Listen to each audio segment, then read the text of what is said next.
What's going on, everybody? Happy Saturday. Welcome into another edition of Royal Betters. I'm Jared Grubel. As always, Jake will be back on Tuesday on the show. We got 11 games to talk about today after going 4-6 yesterday. We ended up losing our best bet with the Rangers team total over 3.5. Just not much offense in that game. Back-to-back games for the Sabres with Ukko-Pekka Luukkonen in the net, where it was a 2-1 final. So that's something to note moving forward. We're going to jump right into today's card because it is a massive card. We got 11 games to discuss. Put the record up on screen there. Updated 118, 156, and 6. Still not the best, but it's better than where it was at. And the best bet falls to 15 and 23. So, first game to talk about here, Lightning and the Senators. Lightning minus 225, Senators plus 180, dogs at home. Over under 6 shaded to the under. Noon game here. We saw this game earlier in the season, I believe in October. This is basically the same exact spot, a noon game up in Ottawa between the Bolts and the Sens. Tampa won the first period then. Tampa's been electric in the first period here as of late. They've won 7 straight as a favorite first periods. I finally won a bet with them against the Habs the other night, so maybe I got off the schneid with the Bolts, and I'm willing to jump back on them here. That's what I'm going to do. I like Tampa to come out swinging in this one. I got them in the first period, plus 130. Feeling confident about that one here. The Bolts are rolling here as a late in the first period. Going to keep riding that trend. Nick's hopping back in the chat. He said, huge slate today. First game, first play, Tampa Bay minus 1.5. I like it. Tampa's been rolling here on the puck line as of late. Won't talk anybody out of that one. Going to move along here now into the evening slate because we only got one day game. We got 4 people in here right now. I appreciate all of you in here. Got the Blackhawks and the Maple Leafs. Hawks plus 210, Leafs minus 260. Over under 6 shaded to the over. I think I'm going to take this Hawks first period tie no bet until they just start getting dumpstered again because it really hasn't been bad whatsoever. Lankinen's getting the start. He started his previous matchup versus Toronto, and he was pretty good in that game. He stopped 37 of 40 shots, and the Hawks led that game 2-0 at one point too. They've had the Hawks themselves. They've had good luck up in Toronto too when this kind of current form team, the Hawks have sucked and the Leafs have been quote unquote cup contenders, even though they haven't won a playoff series. Hawks won 5-0 2 years ago after leading 5-0 in that game, and they won 6-2 the last time they went up there. So don't look at this game like the Hawks don't have a chance. I may sound like a homer, but recent history suggests that this could be a close game. The problem is the Hawks just can't score goals. That's their biggest issue. At all, they cannot score. I don't think I'm confident in them to win the game, but I expect them to get a good start if they stay out of the penalty box. And that's one of the keys because you give Toronto the man advantage, good luck. You saw what the Rangers did to you guys the other day. So I'm going to go ahead and keep it simple. Hawks first period, tie no bet. It's on a nice little run here. I haven't actually had a loser with it since I started doing it. Had some pushes, but yeah, so far so good with the Hawks first period, tie no bets. I got it at plus 165. So you got a nice price on it there in the first period. And you could push, so it's you got a little bit of comfort there. Nick said he leans towards the Hawks in this game. Plus 215 doesn't sound terrible. Yeah. Alex chiming in. What's going on, Alex? He said Leafs 11-2, last 13 scoring first 10 minutes. Might be a sneaky first period overshot. Yeah, I was actually kind of thinking about the first period over in this one the other day because the Hawks, they've been scoring goals here in the first period. And the way I see it is if the Leafs are going to score, it's probably going to be Hawks giving up a goal in the first 2 minutes like they tend to. And if that's the case, Hawks struggle here when they play from behind. And I don't know if they're going to have their work cut out for them coming back against the Leafs. So hopefully the Hawks could score first in this one. But Alex is right. The Leafs here in the first 10 minutes, 11-2. So first period over could be a nice little play here as well. So for me, it's going to be the Hawks first period tie no bet plus 165. And we'll carry along here. We got the Washington Capitals taking on the Buffalo Sabres. Caps minus 220 here on the road. Sabres plus 180 at home. Over under 6 at a pick'em minus 110 both ways. Sabres are on a back-to-back here. So are the Caps, but, you look at it, the Caps have the roster for this. The Sabres don't. Malcolm Subban might actually make an appearance here for the Sabres. If not, I would imagine we'd see Aaron Dell. But Subban might get in that. He was shelled in his first outing for the Sabres. The Caps are a way better road team, if you ask me, than they are at home. This isn't the handicap I'm going to go too in-depth on. I grabbed the Caps in regulation here, minus 125. Coming off a loss in regulation, I think that they should be able to take full advantage of the Buffalo Sabres and have a nice, easy matchup here tonight. Nick says, is it Dell or Subban? Either way, Washington puck line. Yeah, it hasn't been confirmed yet, but I have heard Subban might get the nod in net tonight. So Buffalo's probably going to get spanked here. I got Caps in regulation -125. Carry along here down the card. Got St. Louis taking on the Montreal Canadiens here. Habs +180 on the road. Blues -215 at Enterprise Center. Over-under is at 6, shaded to the over. I'm going to continue to fade Montreal here. I mean, even if Charlie Lindgren's going to start, I like the Blues. I mean, Lindgren's old team is the Montreal Canadiens, so revenge game in that aspect. It could be a lower scoring game, though, because it is also, a quote-unquote revenge spot for Jake Allen here against the team he broke into the league with. I still like the Blues in this one. Better roster. They've scored 3 goals or more in 5 of their last 6. I locked in the Blues in regulation here, -120. I have no interest in playing the Montreal Canadiens probably the rest of the year. Alex says Subban still day-to-day. Might sound the Aaron Dell horn. Oof, if Aaron Dell's in, I might hop on that Caps team total over 3.5 as well. Something to look out for. Nick says one thing I'm not doing today, laying -215 with Lindgren. Yeah, I wouldn't lay the money line, but I do like the regulation price here. Lindgren, I don't think is an awful goalie, if you ask me. So I'm going to go ahead and fade Montreal here. The Blues, I'm sure they've been every other game, but I mean, they've been scoring goals here with guys I haven't even heard of. I mean, the team's not too bad. I'm going to take a shot here with the Blues to get it done in reg. Habs, I don't think I'm going to back the Habs the rest of the year unless there's a real situational spot. Nope, chugging along. Anaheim and Pittsburgh. Anaheim +125 here on the road. Pittsburgh finally back at home here in the first time in forever. -145 home favorites. Over-unders at 6 is a pick'em.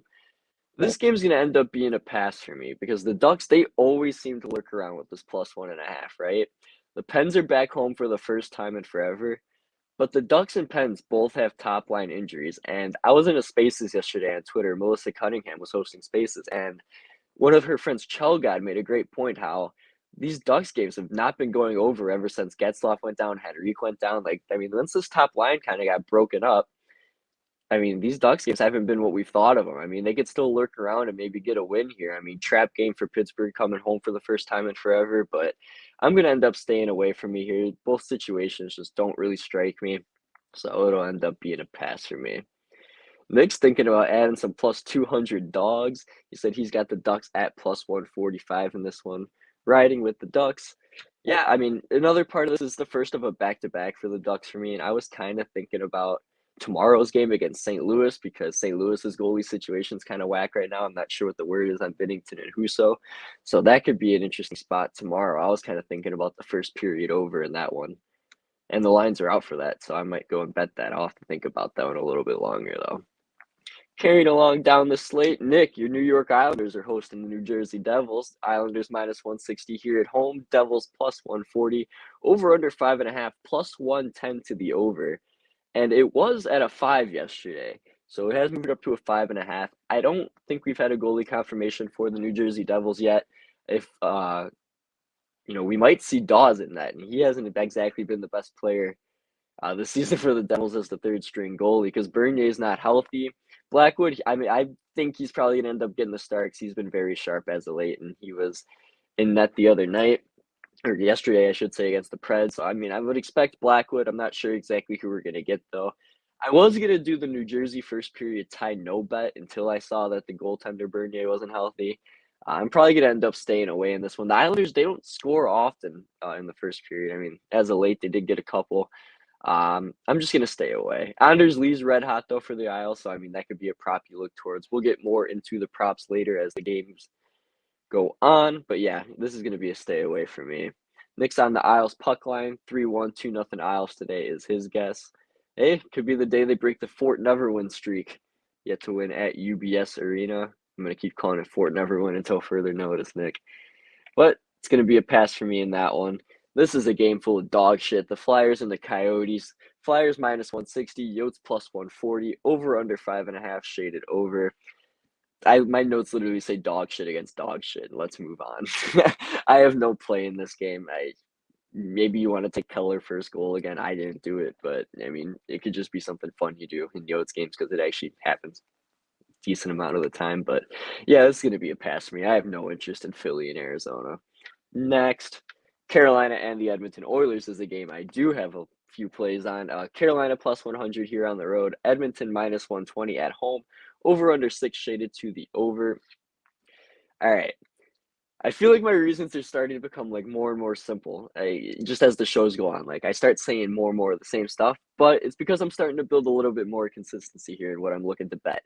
And the Oilers, they've lost 5 straight first periods, and since November 5th, they've scored the first goal only 3 times. Granted, I was against that every single time, but we finally won one the other night with the Minnesota Wild. I'm gonna go back to it. Give me the Canes to get going early here. I got them to, score first, plus 105. I think the goaltending definitely favors the Canes here. It's going to be a very good hockey game. I'm just going to go ahead and bank on the slow-ish Oilers starts that we've seen here for over a month now. I like the Canes to score first, plus 105, and I took a shot on the first period puck line, plus 210 for the Carolina Hurricanes here. I mean, Oilers, Skinner, Koskinen, I don't really care who we get in that. Neither goaltender really impresses me. For some reason, though, as much as I really don't think Stuart Skinner's a good goalie, he's been the better one as of late. But still, I like the Canes to get going here early. Plus 105 to score first, plus 210 to lead after the first. Nick Curie's on the Canes money line. They shouldn't be dogs in this game. I don't think so either, but obviously the books are like, oh, people want to bet McDavid, Draisaitl, those guys. So yeah, and he chimes in with the 1-800-GAMBLER and Yotes money line. I hope the Yotes beat the Flyers tonight. Just make the Flyers a meme. I can't believe I actually thought they'd be good this year. That was wrong on them and wrong on the Caps. I should have flipped the two, but it is what it is. Boston and Calgary here. Oops, wrong game. Oh, I missed Seattle and Columbus. I wrote it wrong in my order. Oops. All right, so Seattle and Columbus. Seattle minus 160, Columbus plus 135 here on the road. Over under 6 shaded to the under here, which I actually think is interesting. I took the over 6 here, minus 110, and I grabbed the first period over minus 125. I think this is another easy handicap if you ask me. Like Columbus road overs are just insane. I mean, they gave up 3-4 consistently night after night. The Kraken are out here giving up 3 goals consistently. Like I said, Columbus is doing the same thing on the road. I think the over absolutely makes sense here. Even though these teams played a 2-1 game in Columbus earlier this year, Jackets home games are a complete 180 from their road games. Like, I mean, the complete opposite. So I'm going to go ahead and ride this over here. Jackets and Kraken. Give me some goals in this one. This could be like your 4-3 kind of track meet game here tonight. So look for goals in Seattle and Columbus. Nick's going to pass on this one. He leans to the over. So first period over minus 125 and the over 6 for me in Columbus, Seattle. Keep it simple if you ask me. Jackets road overs. Kraken, as of late, they've just been giving up a ton of goals. Easy recipe here for at least 6. So the Boston Bruins taking on the Calgary Flames. Bruins plus 125 road dogs. Flames minus 145 here at home. Over under 5.5 shaded to the under. You got plus money here on the over. 5 straight first period unders we've seen here for these Boston Bruins. Shout out Chris Otto for keeping track of all that on his period charts. You can follow him on Twitter at PSU Otto. Calgary hasn't exactly taken the league by storm, though, at home, if you ask me. We've seen a lot of defensive battles so far for Boston on this Western trip that they've been on. I think we're going to get more of the same here tonight. I think it's worth noting that the first period went under in their first meeting this year, too, because the last, I believe it was 3 or 4 meetings, they'd gone over 2.5 in the first period when 2 teams have met. So I'm going to go ahead and ride this first period under here tonight with the Bruins. I mean, trying to make it 6 straight. I got it minus 115. I mean, we saw it go under in the first period earlier this year, too, and that was finally a trend that broke. The 2 teams that tend to go over, but I like what we're seeing here towards the under. And, of course, the Flames here on home ice are not as strong, if you ask me, as they are on the road. Nick says, wow, minus 145 now. I got Flames minus 115. Wow, I didn't even know that the line was like that. I was looking at this 2 days ago, and this is always like minus 130 for Calgary at least. So that's crazy that you got a price like that on the Calgary Flames against the Boston Bruins, I should say. But it's going to be the first period under for me. I like it minus 115. This next game we're going to talk about, I was reading an article on The Athletic, and this is kind of what leaned into my play here. This is more of a test, but I'm going to bet it anyway. Stars and Sharks here. Stars minus 120. Sharks plus 100 here at home. Over under 5.5 to pick them both ways. Okay, like I said, I was going through newish information, and I believe his name's Saad Youssef. He writes for the Stars and the Athletic. Good article. The Stars here on the road, they're getting outscored 43 to 27, minus 16 goal differential, and at home they're outscoring their opponents 40 to 27 with a plus 16 goal differential. Now, the way I'm looking at this game here is, I mean, if they're giving up goals on the road here, and they're not exactly the best road team, I'm gonna take a shot with this Sharks team total over 2.5. It's minus 130, but why not? It's not exactly my favorite play here, but the Sharks, they've looked good here as of late. They beat the Flames.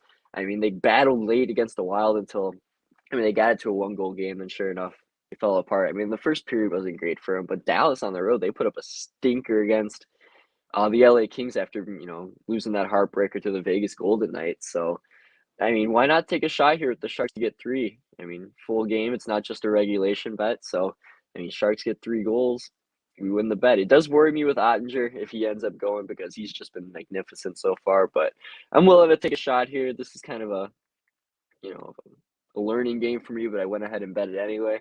So Sharks team total over 3.5 or 2.5 minus 130. You guys could tail that if you want. I'm going to tell you now, it's probably not my favorite play on the card, but it went on the card anyway. We're down to our last game here on the NHL card before we get to props and DFS and best bets. And before we get to this last game, be sure to follow the show on Twitter at Royal Betters. It would mean the world to us. Follow me at Jarek_Ruble11. You can see it on the bottom left of your screen here. Follow Jake. He'll be back on Tuesday at JakeElder19. Subscribe to this YouTube channel. Like the video, comment, share it when you can. We appreciate all the support we could get. We're trying to grow this sucker as we carry on through this hockey season. We're approaching the halfway mark here, and I'm having fun doing this. We had to take a little bit of a break. The holiday season's kind of kicking my ass at work. Wasn't getting too much sleep, wasn't even really watching too much hockey. I was kind of having a scoreboard watch here. So it's good to be back in the swing of things here. Even when I was scoreboard watching, though, I started hitting some bets. So I was feeling good about that. That's when I was talking yesterday, how I was slowly feeling that trajectory moving upwards. And I'm still feeling it. So we like that. And we'll get into this final game here on this 11-game card. That's going to be the Minnesota Wild taking on the LA Kings. Wild here minus 155 on the road. Kings plus 135 at home. Over under 6 shaded to the under. All right. Hear me out here. Besides game 1 against the Knights, the Kings have not led after the first period on home ice once this year. Not a single time except for opening night. And I think that's all I'm going to say here. You see what the Wild have done here in the first period. They're 7-0-1 in their last 8 first periods. Give me the Wild to jump out early here. I grabbed the puck line plus 155 in the first period. At worst case scenario, it's going to lose because we're not going to get a push. But, I mean, the Kings do have a ton of pushes here on home ice in the first period, but they haven't led after the first. That's opening night. Like, oh, my God. Like, that, I mean, you got to jump out to a good start on home ice, and they have not done that. So give me the Wild here. They're rolling in the first period. I like that play a lot. So Wild in the first period, plus 155. That's an 11-game card that we've broken down. Here's one half of my card. I did end up adding the Caps team total over 3.5 because I thought that was nice. So we got the first period, Hawks tying no bet. Caps team total over 3.5. Hurricanes first period, Hurricanes first goal. Sharks team total over 2.5. Boston Calgary first period under 1.5. Yeah, Boston Calgary first period under 1.5. CBJ Seattle first period over 1.5. And then second half of the card, as I mentioned, Carolina first period. Minnesota first period puck line, just like Carolina. Lightning first period puck line, just like those other two. Washington in regulation, Blues in regulation, and then the Jackets and Kraken over 6. So that's the card. We'll hop on over into props now. And I got Taylor Radish here to score a goal for the Tampa Bay Lightning, plus 370. He's on the top line here at Steven Stamkos. He scored last time out against the Maple Leafs. I mean, why not take a shot here with Radish? I put him in my DFS lineup too, the Showdown that I'll get to. He's a super cheap option that'll allow you to put some more studs in there. So Radish to score a goal plus 370. I wouldn't talk anybody off of Corey Perry either. I didn't end up betting it, but he's been on a nice run here as of late. Other goal scorers I ended up betting were Anders Lee plus 180. This guy's been on an absolute tear since coming back for the New York Islanders. And even if it's Blackwood, I still think the Islanders are going to get a couple here on the Devils. I do think Nick's theory of like 2-0, 3-1 makes sense. And I think Lee's probably going to end up factoring in the scoring. Him or Wahlstrom, those two guys have been awesome here for the Islanders as of late. And then finally, William Nylander to score a goal. Got at plus 165. Nylander here, his numbers against the Hawks are just awesome. I know that I don't have him exactly here in front of me, but I bet it last time and he scored. And he's over a point per game in his career against the Hawks. So I like Nylander here on home ice. He's got goals in back-to-back games. Count me in on Billy Knees to get a goal. Terry, I'm going to shout out Terry here. He had an 11-1 night on assist props yesterday, and that's kind of making me want to go over and do some myself. There aren't any prices out on them yet because it's still early in the morning. I use DraftKings and I live in Illinois, and I'm not driving all over the place until further notice. But yeah, hopefully our governor will fix that out soon and we can sign up online again. But assist props, I'm going to look towards Sebastian Aho, Joel Eriksson Ek. Well, I guess I'll stay in Carolina real quick. Jacob Slavin, if they have one for him, he's been produced very well for the Carolina Hurricanes as of late. I think it might have something to do with his brother being called up by the Hawks, like he has something to prove. But go back to Minnesota here. Eriksson, Ek, and Kaprizov. Kaprizov's on a 7-game point streak. Aho, what am I reading? Ek had a multi-point game, 2 back-to-back nights. He's on a nice little run here as of late. Werenski, top D-men against the Kraken. That's just kind of a give me. And then Jordan Eberle here, if they have a decent value here on an assist prop for him. I wanted to pick him to score too, but I was like, I don't know, he's the favorite. And kind of went ahead and not went with that. So if they have, maybe decent price on half a point or the assist for Eberle, I'll rock with him. We had goal scorers, Taylor Radish for the Lightning, Anders Lee for the Islanders, and William Nylander for the Maple Leafs. Assist props, Sebastian Aho and Jacob Slavin for the Hurricanes, Eriksson Ek and Kirill Kaprizov for the Wild, Werenski for the Jackets, and Eberle for the Seattle Kraken. All right, let's get into DFS here before we get the best bets. Start off with a Tampa Bay Ottawa Senators showdown that I decided to hop into. I ended up getting a free ticket, just 25 cents, so I decided to do a lineup for that.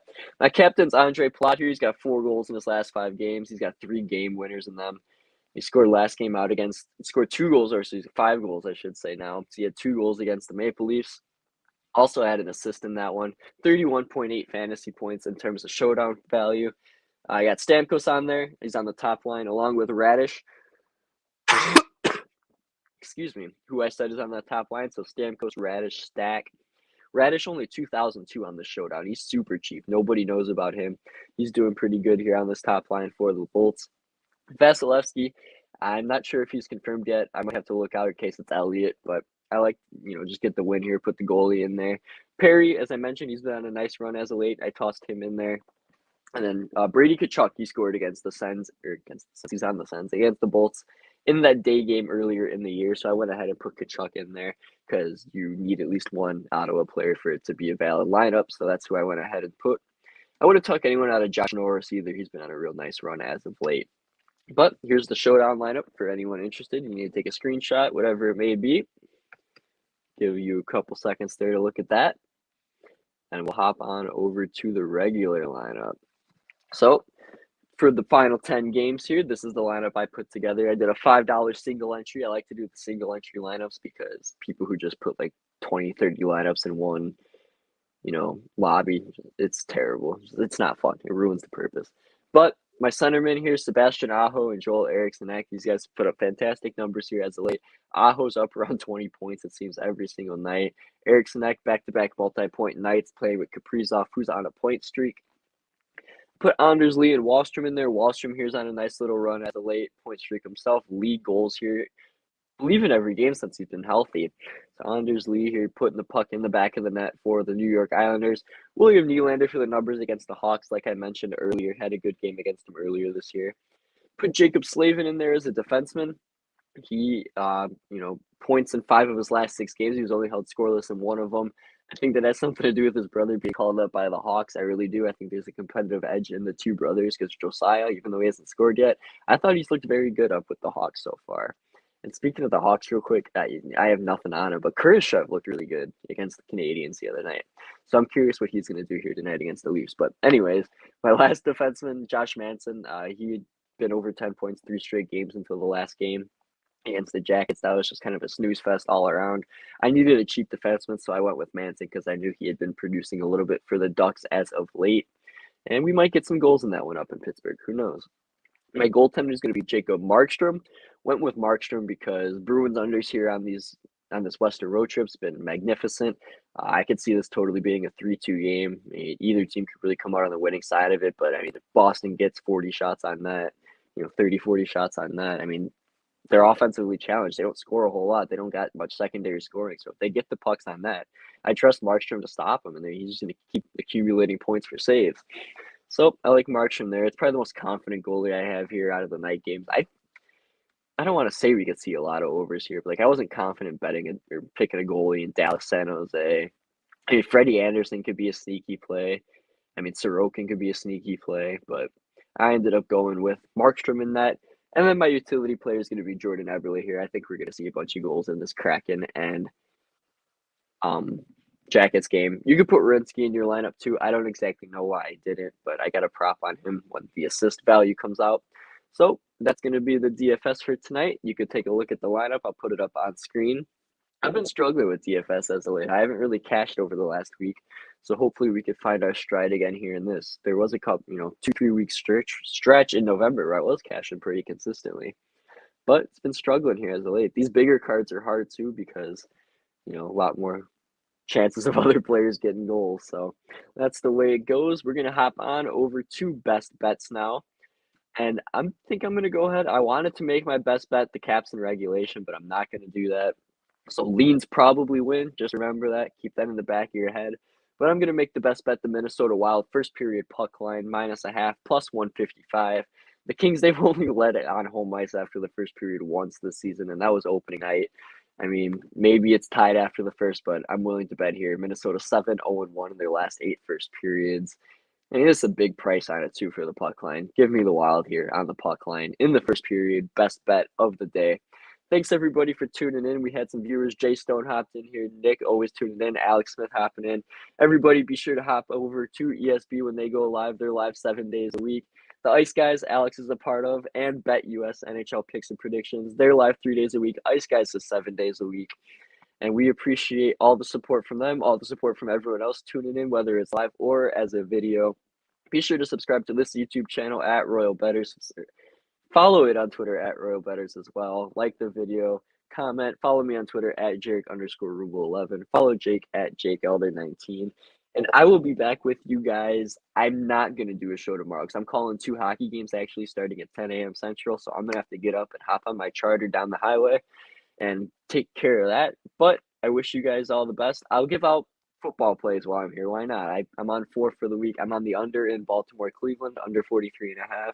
42.5. I'm sorry, I forgot the number, but it's 43.5 for sure in Jacksonville, Tennessee. I like the over in that one. Just one of those spots where late in the year, Jacksonville and Tennessee always have that game that seems to go over. My uncle and I, we always talk about this. There's one a few years ago when Robinson and Hearns were still on the Jags, Bortles, like that era, and it was like 45-42 or something in Tennessee. Like it was, it worked like that. So it's just one of them gut feelings here. We've seen some overs between them two as of late. I like the Broncos in the first half, -6. I think the Lions, after having a big emotional win going into Mile High City, thin air, could be a bit of a letdown spot for him here. Vic Fangio is with the Bears, and one, he confused the hell out of Jared Goff in that game against the Rams. He threw 4 interceptions, and the Lions in general just haven't had much luck against the Bears, but I mean, even when Vic was there. So I like Broncos to have at least, a 7-point lead going into halftime. And then I have Packers team total over 27.5. I can't remember the last time the Bears actually kept it close in Sunday night in Lambeau. Like, I think the Packers have put 42 plus on our heads. I say our because I'm a Bears fan. The last 3 Sunday night games in Lambeau. So Packers to score at least 4 touchdowns. Those are the football plays. You can find them on my chalkboard. You can find them on Twitter. My chalkboard's JRuble11. My Twitter's at Jarek_Ruble11. And yeah, guys, thanks everybody for tuning in. I'll be back with you guys Monday, 9 a.m. most likely. But Jake's not back till Tuesday, so I might take that till 10 a.m. I'm sorry, but I might make it 10 a.m. It works a little better for me. So yeah, that's the show for today, everybody. Cash some tickets, make some money. I'll catch you all on Monday. Take care.